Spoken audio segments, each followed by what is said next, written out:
Good day, everyone. So we are here and we will be discussing the branding makeover. And we've chosen Road 74 Cafe as our local brand. So let's go first. Punta natin yung brand overview ng Road 74 Cafe. So they are located in 74, Park 5, Barangay Gibraltar, Baguio City. So malayo siya, guys, no? Hindi siya dito sa town. So that's somehow good. Then and this was owned and managed by Chef Miko Kimpo, and they are one of the considered as hidden gem style dining destination here in Baguio. Okay, and brand identity flourished post pandemic. So nagsimula sila 2022 or yeah, mid 2022, 2023 actually. Okay, next slide. Okay. About the brand, so we are not yet familiar actually about sa Road 74. That's the reason why kung bakit namin sila pinili para sa branding makeover. Okay, so they are known, okay, for their peaceful ambience, not overly crowded environment, and of course, aesthetic yet cozy dining experience. Sino nang nakapunta dito? First ako, hindi pa ako nakapunta, pero plan kong puntahan. Pero nakikita, nakita natin. Pero yung iba sa mga ka-groupmates ko, I think napuntahan na nila, right, Rachel? Especially Victor kasi nakatira Yes. siya doon and Mika. Right? Okay. So, how's the experience? Ano yung tawag dito? I mean, paano yung location? Aesthetic ba talaga? Kasi based sa mga pictures online, aesthetic eh. So far, it's kind of like relaxing and chilling place to go to, especially when you want to eat with your friends there. Hmm, okay. Oo. Ano ba siya, Rachel? Like is it good for students na gustong mag-review, gano'n? Yes, very recommended din siya sa students kasi like wala masyadong tao and tawag dito, Review. makaka-concentrate sila. And Mm. maliban dun is like yung mga food nila is very ano din. Ang favorite ko dun yung lomi nila kasi nag-a-add din sila ng good portion dun sa ano. Oo, oo. Isa sa mga noodles na ino-offer nila 'no? Okay, Oo. okay, Like thank you. hindi kasi Thank like oo. super social kasi ng place tas hindi mo expected na may lomi sila which is masarap din naman. Oo, biglang ano 'no, tama, nakakaano nga naman, nakakagulat na may gano'ng silang kasama sa menu, which is good Oo. para iba-ibang, variant nga naman. Okay, let's go to the next slide please, Ryan. So bibilisan lang natin 'to, yung about the brand kasi magfo-focus tayo dun sa problem tsaka makeover, okay? So sa target customers nila based sa kanilang mga menu and based sa place are, yeah, students, of course, studying, doing deadlines, and workers, professionals, young professionals needing a calm break, and peace seekers, people who prefer quiet and non-crowded places. Those are the target customers of Road 74, of course. Okay, next please. Okay, here. Current branding problem. So based sa aming research at based sa aming observation actually, ito yung tatlo. Tatlo sa main na nagiging problema nila kung bakit hindi pa sila ganun nag-expand. Sabi na natin, hindi pa ganun ka like improved yung kanilang business. So ito, one, limited brand awareness here in Baguio. Yan nga,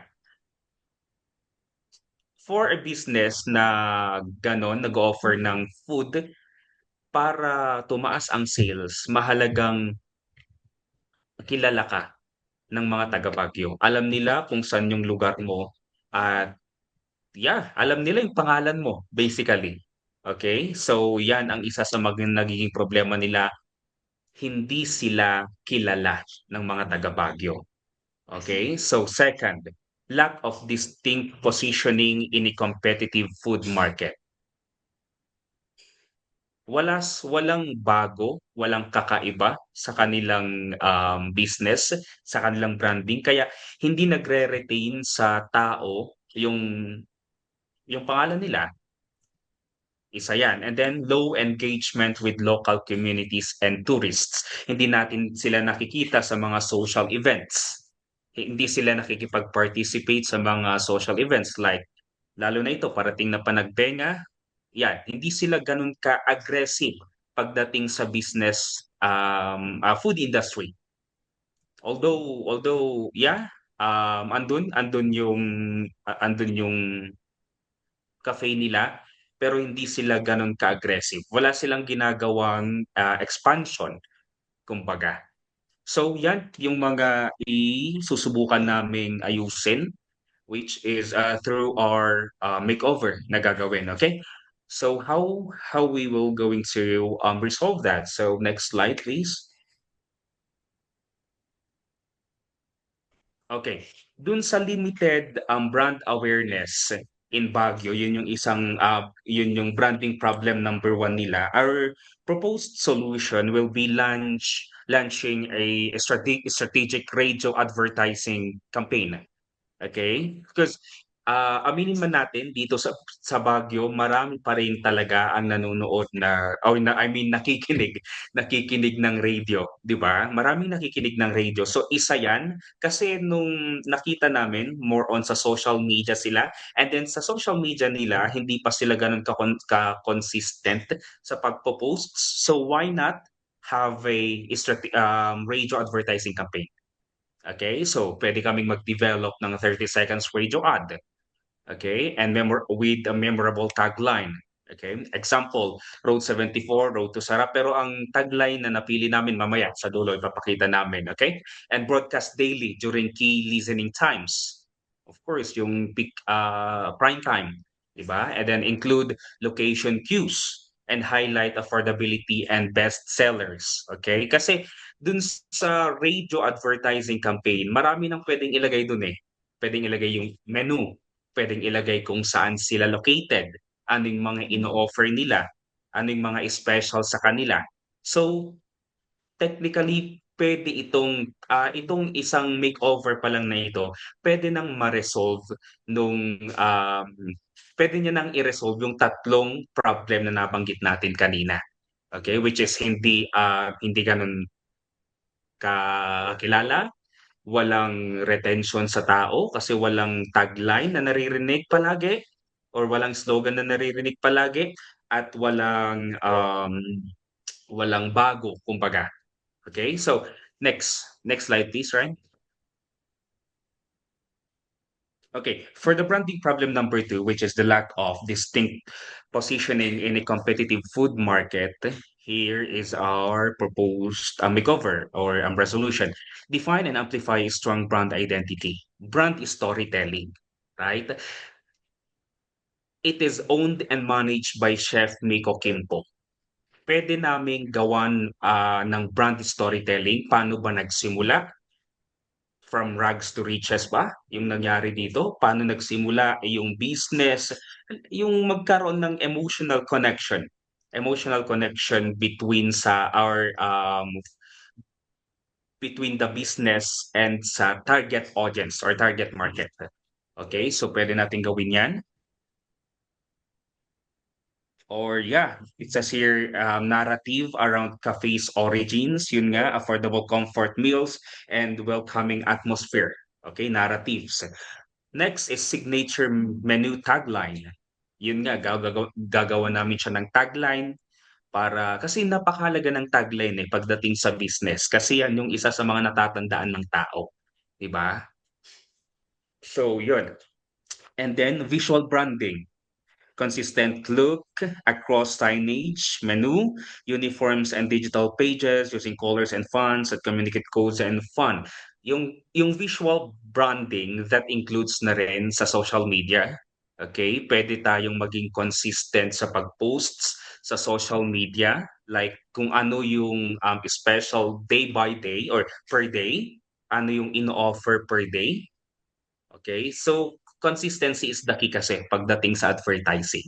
Okay, and Last is feature customer experience, yung mga feedbacks, 'di ba? Yung mga feedbacks ng mga tao. Maganda ding maisama 'yon sa mga advertisements na naipo-post sa social media. Okay, which is right now hindi nagagawa.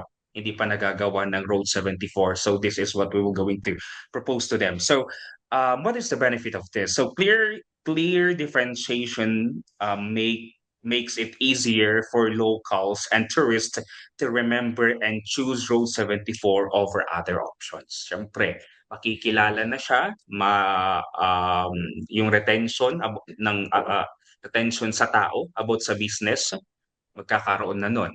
Okay, so next slide. Okay, here. Problem number 3, the low engagement with local communities and tourists.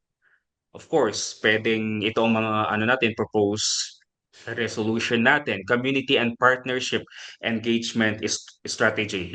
Local collaboration. Okay, partners with nearby hostels, universities, orgs. Yun nga, sabi ko pwede silang maging aggressive. Pwede nilang ipakilala yung branding nila sa pamamagitan ng mga socio-economic activities. Pwede nilang gawin yan. Okay, for promo, ito pa, event and activities, hosts, food tastings, okay, latte art, mornings, ito may per year merong nangyayari na latte competition dito sa Benguet. Pwede silang sumali doon para makilala pa sila, 'di ba? May mga gatherings na pwede silang lumahok.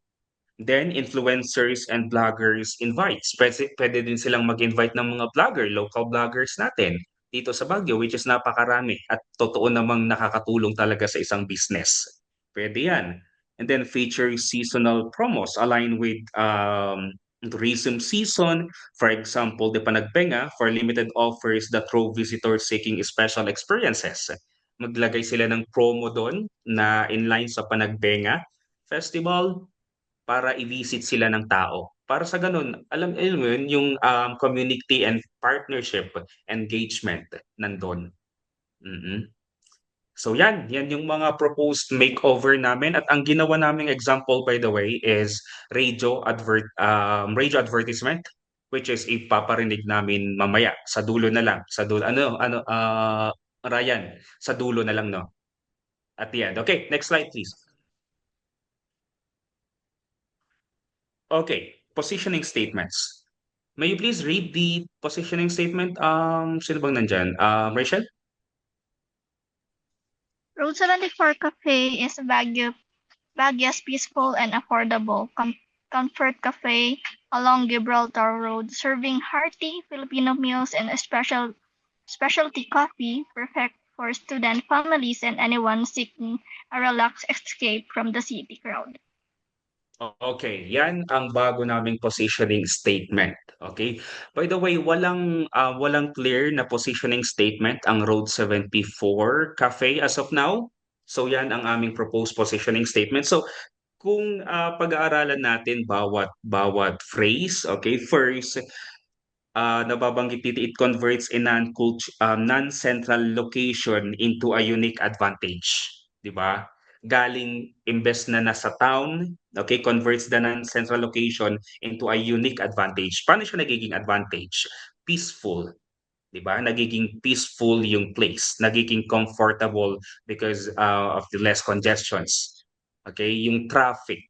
Okay? Hindi ganun ka-crowded yung cafe.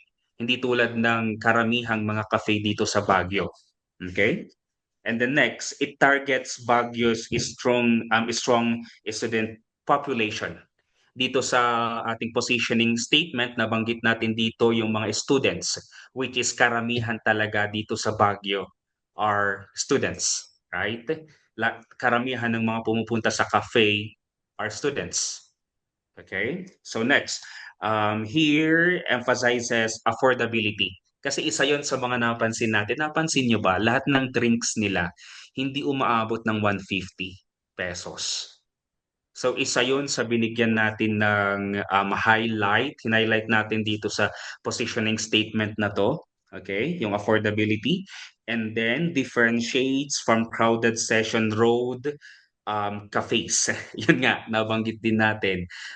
Kasi binanggit na natin yung Gibraltar Road.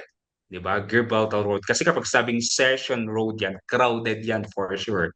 Crowded yan for sure. At kapag sa mga cafe, ang isa sa mga tinitignan ng tao, peaceful. Maliban sa masarap, affordable, kailangang peaceful, makakapag-relax sila. Okay, so next is highlights both comfort food and coffee. My food enters a coffee and creates emotional connection. So, ito yung mga dahilan kung bakit ito yung ating naging positioning statement for Road 74 Cafe. Next, please. Okay, the tagline, Road 74, sarap na babalikan, presyong di mo uurungan. Anong masasabi niyo sa tagline na yun, guys?